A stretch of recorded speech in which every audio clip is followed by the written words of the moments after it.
दिसंबर का महीना था, रात का टाइम था, चारों तरफ सन्नाटा था। बीच बीच में दूर से कुत्तों के भौंकने की आवाज आ रही थी। पूरा गांव नींद की आगोश में था। अचानक घड़ी की आवाज आई तो रूबी ने देखा रात का 1 बज चुके थे। पर लाख कोशिश के बाद भी 28 साल की रूबी को नींद नहीं आ रही थी। मानो जैसे नींद रूबी से रूठी हो। गांव के बाहर आलीशान घर में रूबी इतनी रात होने पे भी अपने मखमली बेड पर कंबल में करवट ले रही थी। अपने बेड पर लेटे लेटे उसे अकेलापन निगल रहा था। हमेशा खुश रहने वाली रूबी आजकल काफी अकेलापन महसूस करने लगी थी। 28 साल की खूबसूरत रूबी को किस्मत ने सब कुछ दिया था। घर में सासू माँ और ससुर के अलावा रूबी ही थे। 2 साल पहले रूबी दुल्हन बनकर इस घर में आई थी। रूबी के पति की बहन भी है और उसका नाम प्रीति है। प्रीति की शादी हुए 5 साल हो चुके हैं और वह अपने ससुराल में खुश है अपने पति के साथ। रूबी का पति राज दुबई में कंस्ट्रक्शन कंपनी में सिविल इंजीनियर है और अच्छी खासी सैलरी भी है।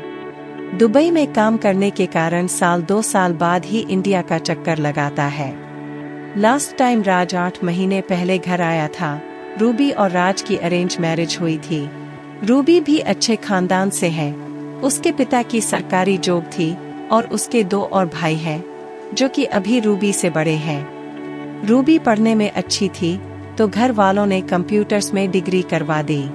कॉलेज छोड़ने के बाद रूबी ने प्राइवेट स्कूल में टीचिंग भी की कुछ साल। 26 साल की होते होते राज का रिश्ता आया।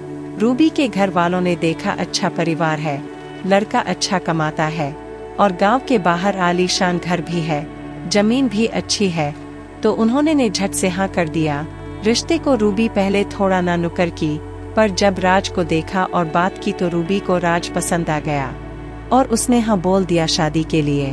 पहले से खुशहाल परिवार की लड़की को ससुराल भी खुशहाल ही मिला। राज के माता पिता इतनी अच्छी बहू पाकर फूले नहीं समा रहे थे।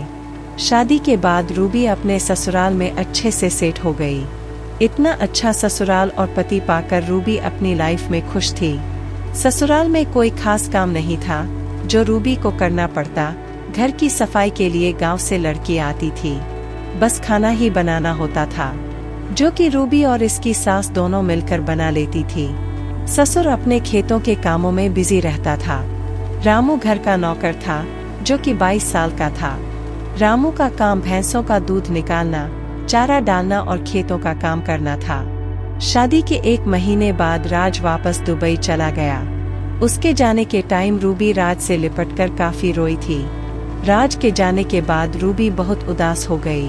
अभी अभी तो शादी हुई थी और अभी तो रूबी अपना पूरा प्यार भी नहीं दे पाई थी राज को, पर जाना तो पड़ा ही था राज को। उसके जाने के बाद रूबी के लिए काली रातें काटना मुश्किल हो गया था। रात को सोने के टाइम बेड पर लेटे लेटे उसे राज के साथ बिताया टाइम याद आ जाता था। राज के दुबई वापस जाने के बाद उसने अपने आप को संभाला हुआ था। संभालना ही था उसे अपने आप को, क्योंकि उसके ससुराल और मायके की इज्जत का सवाल था। पर आज कुछ ज्यादा ही बेचैनी थी।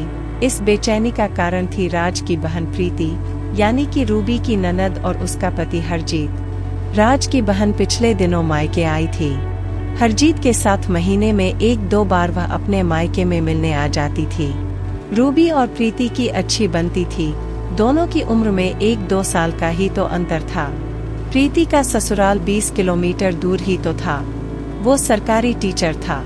स्कूल में सरकारी जॉब के कारण उसे संडे की तो छुट्टी मिलती ही थी और तो और बाकी सरकारी छुट्टियां मिल जाती थी। इसलिए महीने में 1-8 बार वह ससुराल आता था प्रीति के साथ। वैसे प्रीति खुद भी अकेले कई बार घर आ जाती थी। पहले भी तो प्रीति और हरजीत घर में आते थे। पहले तो कभी रूबी को इतनी बेचैनी नहीं हुई थी, तो आज क्या हो गया था जो उसे नींद नहीं आ रही थी। जब भी वह आंख बंद करती, उसकी आंखों के सामने कुछ देर पहले का दृश्य सामने आ जाता और वह आंखें खोल लेती। अभी 1 घंटे पहले की तो बात है। रूबी करवट ले रही थी। लेटे लेटे अपने और राज के साथ गुजारे लम्हों को याद कर रही थी। इतनी ठंड में उन लम्हों को याद करते करते कंबल में रूबी को गर्मी आ गई थी और गला सूखने लगा था। रूबी ने सोचा थोड़ा पानी पी लेती हूँ और अपने कमरे से बाहर निकलकर किचन में चली गई। अपने कमरे का दरवाजा खोलने और किचन तक जाने का काम उसने धीरे धीरे किया ताकि कोई घर में डिस्टर्ब ना हो। पानी पीने के बाद अब वह कमरे के पास आई तो उसे आवाजें सुनाई दी। उसे लगा आवाजें ननद के कमरे से आ रही थी। रूबी ने सोचा आधी रात हो गई थी और वह अभी तक सोई नहीं थी। रूबी के दिल में आया कि पास जाकर देख लो। इधर रूबी लॉबी में थी और वहां पर लाइट ऑफ थी और अंधेरा था। उस कमरे के बाहर आकर टकटकी लगाकर देखता उसकी तरफ, तभी पता चल सकता था कि वहां पर कोई है। रूबी ने प्रीति के कमरे के दरवाजे पर कान लगाया और सुनने लगी।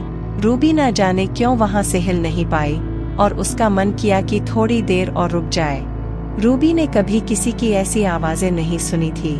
वह चुपचाप दरवाजे के साथ कान लगाए कमरे की आवाजें सुनने लगी, पर उसे गर्मी का एहसास हो रहा था। उसके लिए वहां पर खड़े होना भी मुश्किल हो रहा था। प्रीति के साथ वाला कमरा स्टोर रूम था। स्टोर रूम और प्रीति के कमरे की दीवार में क्रॉस वेंटिलेशन के लिए रोशनदान के साइज की जगह छोड़ी हुई थी। रूबी को पता था कि स्टोर रूम में सीढ़ी है। रूबी धीरे धीरे स्टोर रूम में गई और देखा सीढ़ी पहले से ही रोशनदान की जगह से सटी हुई थी। इसे रूबी की किस्मत कहिए या कुछ और, उसे बस अभी सीढ़ी पर चढ़ना ही था। रूबी बिना आवाज किए धीरे धीरे सीढ़ी पर चढ़ गई और रोशनदान के मुहाने पर आकर धीरे धीरे अपना सिर ऊपर किया और अंदर देखने लगी। अंदर देखते ही वह सन्न हो गई। दोस्तों, आगे की कहानी अगले पार्ट में है और ऐसी मजेदार कहानियों के लिए हमारे चैनल को सब्सक्राइब करें।